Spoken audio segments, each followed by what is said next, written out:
안녕하세요, 레온입니다. 오늘은 많은 분들께서 요청해주신 독일로 출국 시 가지고 나올 만한 것들에 대한 영상을 준비했어요. 영상의 내용은 저의 주관적인 경험을 토대로 만들어졌습니다. 따라서 너무 진지하게 받아들이시는 것보다는 참고만 하시는 것을 추천드립니다. 그럼 시작하겠습니다.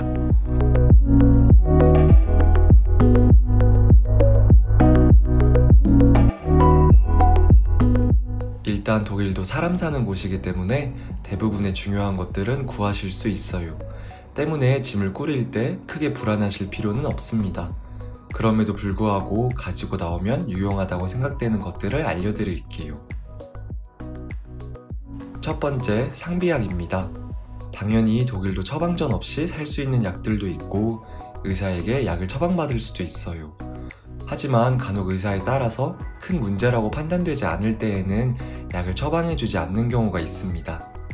따라서 한국에서 특별하게 처방받으시는 약이 있다면 가능한 최대치로 처방받아 챙겨 나오시는 게 좋아요. 저 같은 경우에는 처방받은 약들과 더불어 파스, 정로환, 종합감기약을 들고 나와요. 파스를 자주 쓰는데 독일 파스는 제 살성에 안 맞는지 너무 따갑고 정로환은 제가 좋아해요. 그리고 종합감기약은 저도 최대한 차 마시고 쉬려고 하지만 간혹 빨리 컨디션을 회복해야 하는 시기에 필요해서 챙겨 나오고 있습니다. 이외에 아세트아미노펜, 아스피린, 이부프로펜 계열 두통약이나 세트리친 계열 항히스타민제, 생리통 약들은 독일 약국에서 쉽게 구매하실 수 있습니다. 두 번째, 필기구와 다이어리입니다. 독일도 학용품이 유명한 나라이고 브랜드들이 많이 입점해 있지만 결정적으로 한국, 일본 브랜드들은 입점해 있지 않아요. 저는 한국이나 일본 펜들이 독일 펜보다 필기감이 더 좋다고 생각해서 10자루씩 들고 나오는 편입니다. 의외로 플러스 펜이 그리울 때가 많아요. 다이어리는 예쁜 게 없습니다. 세 번째, 안경입니다. 독일에서도 렌즈와 안경을 구매하실 수 있어요. 하지만 개인적으로 독일 안경들은 코걸이 부분이 높거나 예쁘지 않을 뿐더러 비싸요. 편하고 예쁜 안경 찾기가 상당히 힘듭니다. 여벌 안경이 있다면 꼭 들고 나오세요.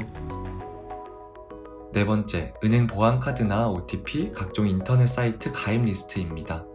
공인인증서의 만료일도 체크해주세요. 자주는 아니지만 가끔 한국 계좌에서 결제를 하거나 계좌 이체를 할 일이 있습니다.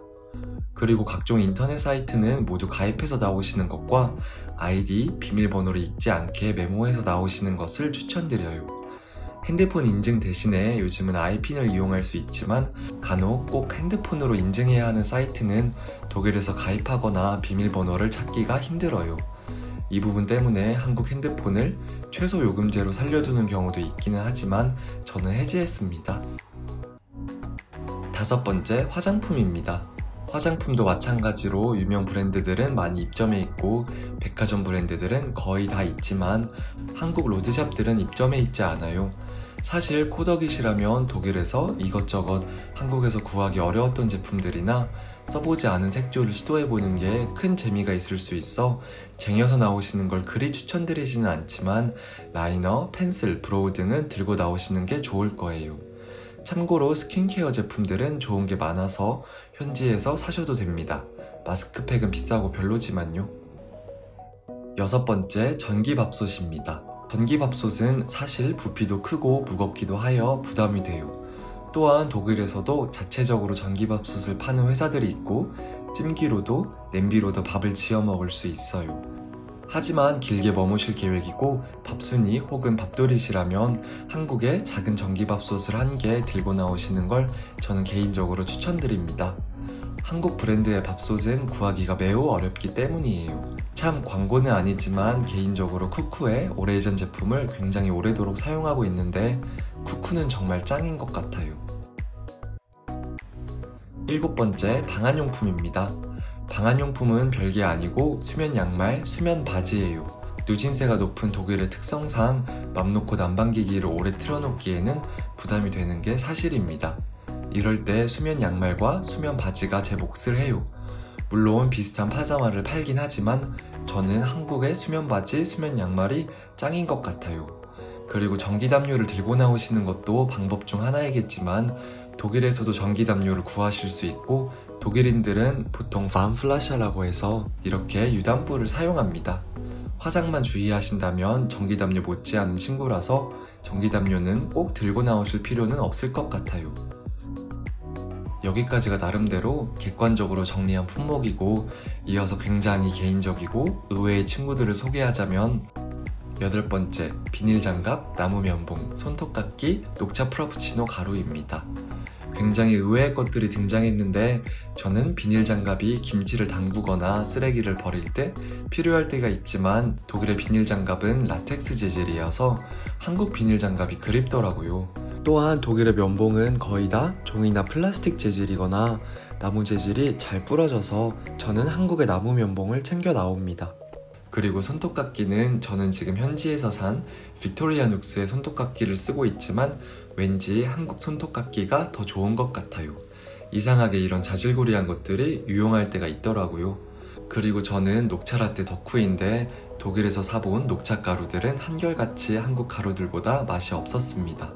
참고로 카페에서는 녹차 프라푸치노를 팔긴 하지만 여름에 간혹 매일 먹고 싶은데 매일 5유로씩 쓰고 싶지 않아서 녹차 가루를 아예 들고 나와요. 9번째는 이북 리더기입니다. 독일의 이북 리더기는 크게 독일 출판서점 협회에서 합작한 토리노와 아마존 킨들 시리즈가 있는데 두 회사의 제품 모두 한국어 책을 읽기에 불편합니다. 이퍼브 파일로 다운받아서 옮기는 방법이 있긴 하지만 한국 제품을 들고 나오시는 게 여러모로 편하실 거예요. 사실 이건 제가 너무 가지고 싶어서 넣어봤어요. 10번째, 이제 식료품 이야기를 살짝 하자면 사실 독일 내에서 구하실 수 있는 것들도 많고 식료품은 들고 나오시는 데에 한계가 많죠. 현지 음식에 적응을 해야 하기도 하고 독일에서 구하실 수 있는 재료들로 기본적인 한식은 만들 수 있기도 하고요. 때문에 식료품은 제일 후순위로 볼 수 있어요. 일단 제가 독일에서 주문하는 한국 식료품 사이트를 링크해 놓을 테니 거기서 살 수 있는 것들은 현지에서 구하실 수 있는 제품들로서 따로 들고 나오실 필요가 없습니다.